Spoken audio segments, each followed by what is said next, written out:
క్రీస్తునందున్న ప్రియులకు ప్రేమతో వందనాలు తెలియజేస్తున్నాను. ఫిబ్రవరి నెల 1వ తేదీ 2025. ఈరోజు దేవుడు మనకు చేస్తున్న వాగ్దానం ఏమిటనగా, కీర్తనల గ్రంథము 40వ కీర్తన 4వ చరణం. గర్విష్ఠులనైనను త్రోవ విడిచి అబద్ధముల తట్టు తిరుగువారినైనను లక్ష్య పెట్టక యెహోవాను నమ్ముకొనువాడు ధన్యుడు. ఆమెన్. నా ప్రియమైన సహోదరి సహోదరులారా, ధన్యుడు అను మాటకు సమృద్ధి కలిగిన వాడు, ఎలాంటి కొరతలు ఇబ్బంది లేనివాడు.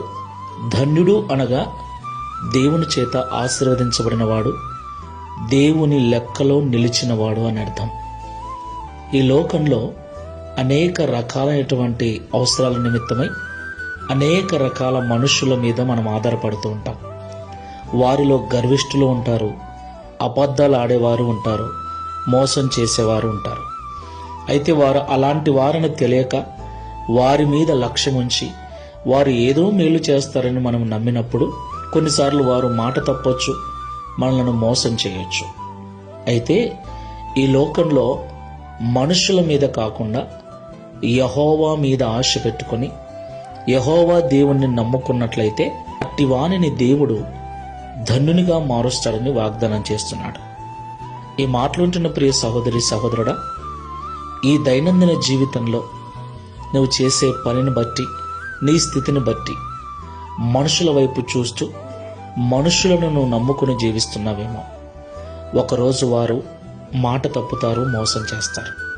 కాబట్టి మనుషుల మీద కాకుండా దేవుని మీద ఆశ కలిగి దేవుని మీద మాత్రమే నమ్మకం కలిగి జీవించు.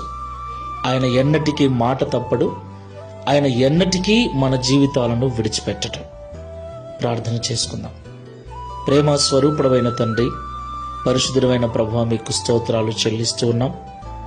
నిజము తండ్రి, మా జీవితంలో అనేక పర్యాయములు మనుషులను నమ్మి వారు మాకు సహాయం చేస్తారని, వారు మాకు తోడుగా ఉంటారని, వారు మాకు ఆధారమై ఉంటారని నమ్మినప్పుడు మేము నమ్మిన వారే మమ్మల్ని మోసం చేసిన దినాలు, మేము నమ్మిన వారే మమ్మల్ని వెలివేసిన దినాలు ఎన్నో మా జీవితంలో.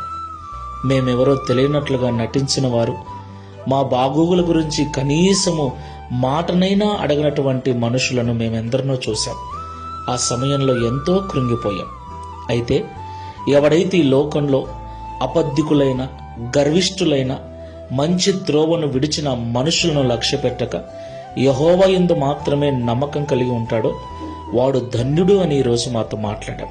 తండ్రి, ఈ ప్రార్థనలో ఏకీవిస్తున్న మేమందరం ఇక మీదట మనుషుల వైపు కాకుండా, మనుషుల మీద కాకుండా సర్వసృష్టికర్తమైన నీ మీద ఆనుకొని, నీ మీద మనసు పెట్టుకొని, మా ప్రతి అవసరములో, ప్రతి బాధలో నీ మీద మాత్రమే నమ్మకం కలిగి ఉండటకు సహాయం చేయమని, ఈ మాసమంతా నీ కృపలో మమ్మల్ని భద్రపరిచి నడిపించమని యేసు క్రీస్తు వారి నామములో ప్రార్థించి వేడుకుంటున్నాము తండ్రి. ఆమెన్. Praise the lord.